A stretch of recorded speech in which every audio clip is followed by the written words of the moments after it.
नीतीश कुमार एक ऐसे समाजवादी नेता हैं जिनकी ईमानदारी पर तो जाहिर तौर पर कभी कोई सवाल खड़ा नहीं हुआ। अगर कोई उस निशांत कुमार को पार्टी में सक्रिय करने की कोशिश कर रहा है जो लगातार राजनीति से दूर रहे, मना करते रहे कि मैं राजनीति में नहीं आऊँगा, नीतीश कुमार की ओर से मनाही होती रही कि परिवार का कोई यह नहीं आएगा, तो कैसे? निशांत कुमार अभी फॉर्मली पार्टी में एंट्री नहीं हुई है उनके। एक जो फॉर्मली सक्रिय राजनीति में एंट्री की बात होती है वो नहीं, अभी वो बयानों के जरिए राजनीति में उनकी एंट्री है।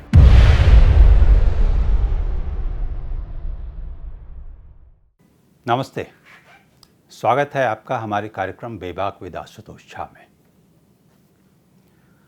आजकल राजनीति में एक चर्चा बहुत गर्म हो रही है, एक नए पुत्र के आगमन के। आप समझ गए होंगे, बिहार के मुख्यमंत्री नीतीश कुमार के पुत्र निशांत कुमार के आगमन के। अब राजनीति में पुत्रों के आगमन की कोई बहुत बड़ी अलग बात नहीं हो रही है, क्योंकि ये तो चल ही रहा है, लगातार चलता रहता है। लेकिन एक ऐसे पुत्र का आगमन हुआ जो कभी राजनीति की ओर झांकते तक नहीं थे, इतनी दूरी थी। उनका आगमन हुआ तो जाहिर तौर पर चर्चा होगी।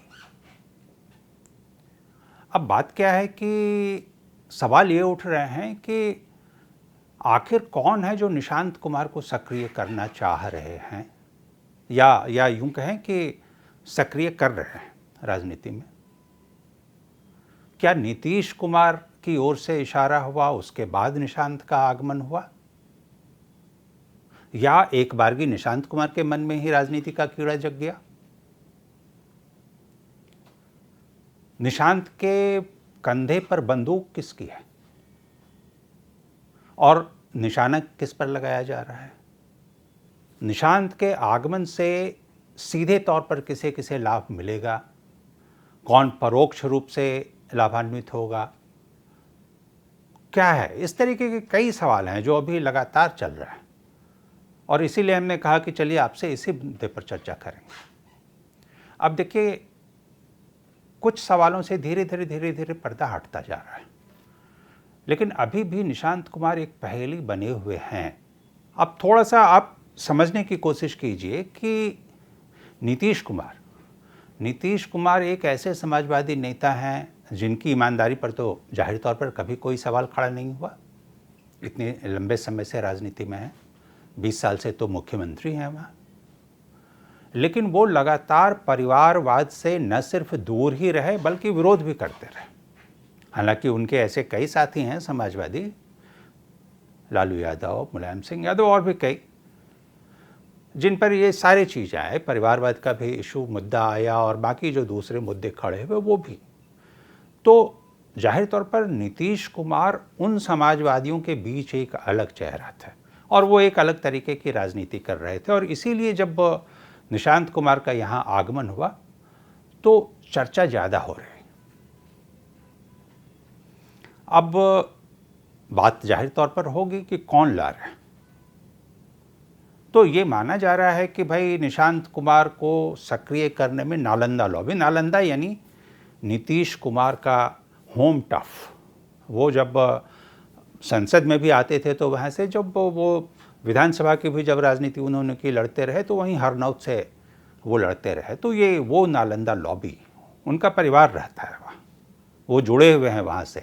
और चूँकि बिहार की बात करेंगे तो राजनीति में जाति एक फैक्टर होता है, तो उस लिहाज से भी जो कुर्मी, उनका भी एक बेल्ट माना जाता है मजबूत। तो वो नालंदा लॉबी जो है सो वो सक्रिय है कि किसी तरीके से निशांत कुमार को स्थापित किया जाए, ये एक बात आती है। और वहीं पर वो सीट हरनौत है जहाँ से कभी नीतीश कुमार लड़ा करते थे, और अब ये चर्चा शुरू हुई है कि निशांत कुमार भी आने वाले दिनों में हो सकता है कि इसकी घोषणा हो। अब जो मैंने एक सवाल खड़ा किया था और आपके मन में भी होगा कि किसे फ़ायदा होगा, किस तरीके का फ़ायदा होगा अगर कोई उस निशांत कुमार को पार्टी में सक्रिय करने की कोशिश कर रहा है जो लगातार राजनीति से दूर रहे, मना करते रहे कि मैं राजनीति में नहीं आऊँगा, नीतीश कुमार की ओर से मनाही होती रही कि परिवार का कोई यह नहीं आएगा, तो कैसे? तो माना जा रहा है कि देखिए 2-3 फायदे तो सीधे तौर पर होने वाले हैं और उसी से एक अंदाज़ा लगाया जाएगा कि क्यों सक्रिय करने की कोशिश हो रही है। अब देखिए पिछले दिनों में लगातार चर्चा हो रही है कि नीतीश कुमार के स्वास्थ्य की, हालांकि इसका लगातार जदयू की ओर से खंडन किया, खुद निशांत कुमार की ओर से खंडन किया जा रहा है, फिर भी एक लॉबी है कोई जो इस मुद्दे को हवा दे रहा है। नीतीश कुमार अपनी पार्टी के सर्वाही लीडर नहीं, बल्कि एक तरीके से कहें तो वो एकमात्र लीडर, एक जो सर्वमान्य लीडर होता है वो नीतीश कुमार है। ऐसे में निशांत कुमार की जब एंट्री की बात होती है, एंट्री की बात मैं जब फिर कह रहा हूं तो ये ध्यान रखिएगा, इसीलिए ये सवाल बहुत रोचक हो रहा है कि निशांत कुमार अभी फॉर्मली पार्टी में एंट्री नहीं हुई है उनकी। एक जो फॉर्मली सक्रिय राजनीति में एंट्री की बात होती है वो नहीं, अभी वो बयानों के जरिए राजनीति में उनकी एंट्री हुई है, सिर्फ बयानों के जरिए। लेकिन ये बयान लगातार आ रहे हैं उनकी ओर से, अलग अलग क्षेत्रों में जा रहे हैं और वहाँ से बयान भी आ रहे हैं जिनके पॉलिटिकल मायने निकाले जा रहे हैं, उनके आने वाले दिनों में इम्प्लीकेशंस भी हो सकते हैं, इस तरीके की बात है। तो बात हो रही थी कि फ़ायदा, अब देखिए एक जो सीधा सीधा फ़ायदा है वो तो यही है कि अगर निशांत कुमार आते हैं तो भविष्य की बात मैं कर रहा हूँ, मैं कोई उसके लिए एक टाइम लिमिट तय नहीं कर रहा हूँ, जो लीडरशिप ट्रांसफ़र की जो बात होती है ना किसी पार्टी में, वो आसान हो जाएगा। अब आपको याद होगा, बहुत अच्छे तरीके से आप सभी को याद होगा कि इंदिरा गांधी की जब हत्या हो गई थी तो किस तरीके से राजीव गांधी, वो पॉलिटिकल आदमी नहीं थे, उनकी भी बिल्कुल रुचि नहीं थी, किस तरीके से उन्होंने पार्टी को टेक ओवर किया। अब ये एक स्मूथ ट्रांसफ़र ऑफ लीडरशिप जो होता है वो हुआ था। और आप अभी चूँकि मैंने बात की कि एक चर्चा हो रही है हरनौत से, कि हरनौत से संभवतः जब अक्टूबर-नवंबर में चुनाव होगा तो निशांत कुमार चुनाव लड़ेंगे। अब देखिए इसका भी अर्थ है, एक सीट का अर्थ जो राजनीति में होता है वो कैसे होता है। हरनौत उनके पिता की सीट, जहाँ से वो लगातार जीता करते थे, वहाँ से जब आएंगे आप तो, और अब इसे आप राजनीति में सौभाग्य कहें, दुर्भाग्य कहें, लेकिन ये सच्चाई है एक कि ख़ास तौर से रीजनल पार्टी की, कि वहाँ लीडरशिप जो है सो कहीं न कहीं आ करके परिवार में ही सिमटता है। एक पहले एक व्यक्ति में लीडरशिप होता है, एक चेहरे में लीडरशिप होता है, और फिर वो धीरे धीरे उस परिवार में आ जाता है, जिसकी मैं बात कर रहा था ना कि नीतीश कुमार के बाकी समाजवादी साथी, अब आप गिन लीजिए ना, लालू यादव, मुलायम सिंह यादव, आप रामविलास पासवान, आप नॉर्थ में चले जाएं तो जम्मू कश्मीर में देख लीजिए, आप मायावती की पार्टी में आइए बसपा, तो देखिए किस तरीके से उन्होंने अपने भतीजे को आगे कर दिया। आप वेस्ट बंगाल चले जाइए, तृणमूल कांग्रेस, किस तरीके से ममता बनर्जी का भतीजा अभिषेक बनर्जी, वो धीरे धीरे अपने आप लीडरशिप जो है उधर ट्रांसफ़र होता जा रहा है। यानी जो इस तरीके की एक रीजनल पार्टी होती है उसमें सत्ता पहले एक व्यक्ति में केंद्रित होती है और धीरे धीरे परिवार में। नीतीश कुमार इसके लगातार विरोधी रहे, लेकिन अब फिर वही वाली बात है कि सौभाग्य कहें या दुर्भाग्य, ये एक तरीके की परिणति है राजनीति में। रीजनल पार्टी में ये क्यों हो रहा है ये एक दूसरा मुद्दा है, लेकिन ये लगातार हो रहा है। निशांत कुमार को लेकर के सिर्फ अभी अटकलें लग रही हैं, लेकिन जिस तरीके से वो सक्रिय हैं और सक्रिय किया भी जा रहा है, तो इस लिहाज से ये अर्थ लग रहा है। और जो एक सीधा फायदा की बात जो होती है कि क्या फायदा होगा, तो वो पहला जो मैंने कहा कि स्मूथ ट्रांसफर ऑफ लीडरशिप। एक दूसरा फायदा भी है कि कई नेताओं को, पार्टी में कई नेताओं को ऐसा लग सकता है कि निशांत कुमार के साथ आगे भी चलना जो है सो वो आसान रहेगा।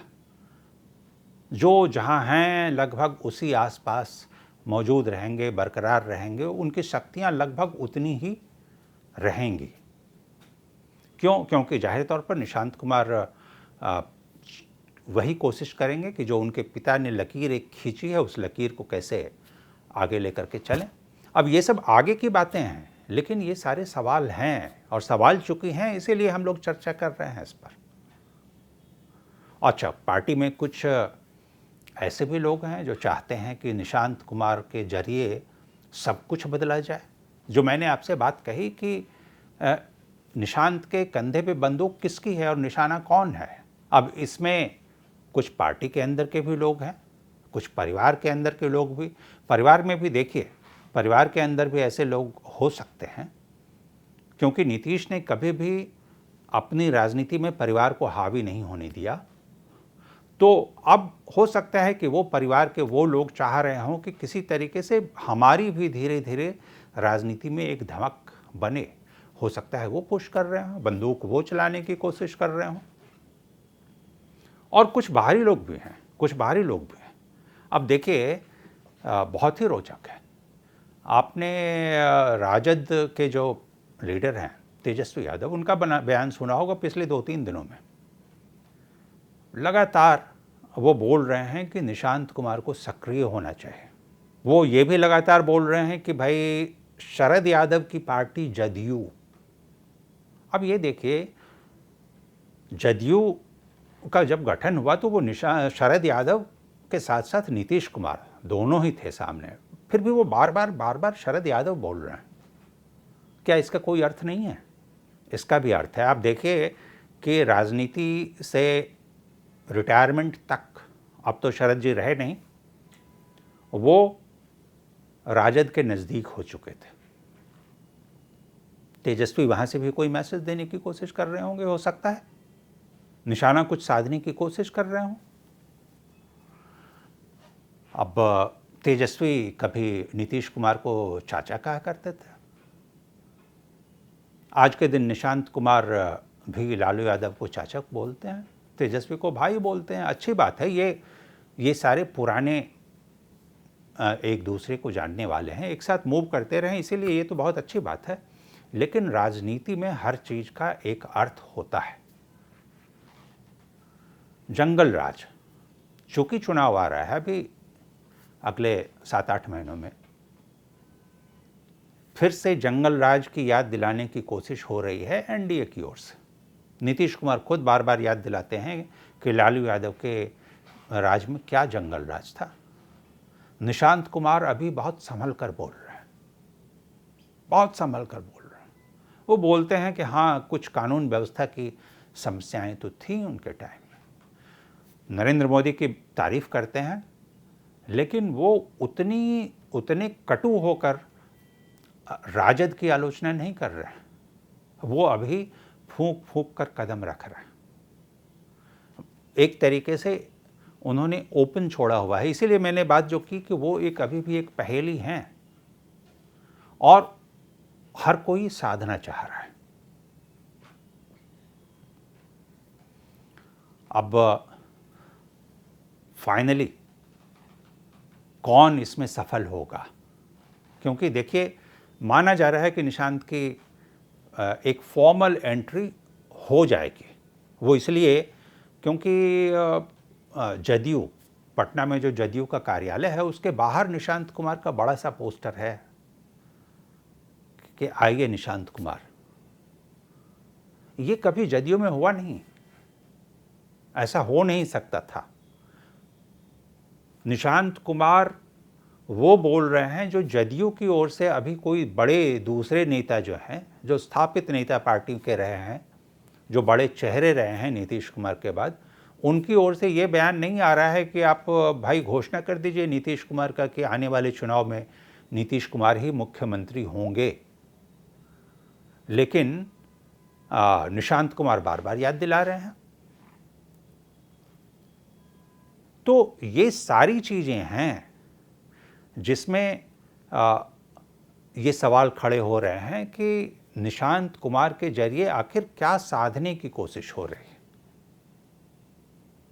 आज के दिन कहें तो इसमें कई प्लेयर्स हैं शामिल, कई प्लेयर्स हैं शामिल।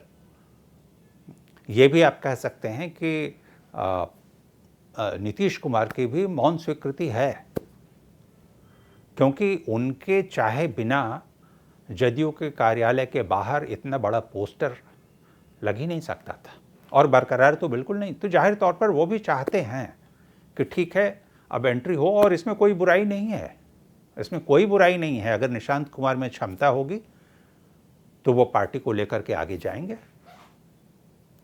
आखिर दूसरे लोग भी, निशांत कुमार तो बहुत ही सौम्य शांत व्यक्तित्व के युवा हैं, राजनीति में आते हैं तो अच्छी बात है, कोई गलत बात नहीं होगी, लेकिन उनकी स्वीकृति है। कुछ लोगों ने पुश किया, कुछ लोग अब जबकि ये देख रहे हैं कि निशांत का आना तय है, तो वो अलग तरीके से चीज़ों को साधने की कोशिश करेंगे, अपने लिए रास्ता बनाने की कोशिश करेंगे। ऐसे कई सवाल हैं जिसका धीरे धीरे करके उत्तर आएगा, और तब हो सकता है अगले कुछ दिनों में मैं फिर आपको ये भी बताऊंगा कि कौन सीधे तौर पर लाभान्वित होने वाले लोग हैं, कौन परोक्ष तौर पर लाभान्वित होने वाले लोग हैं।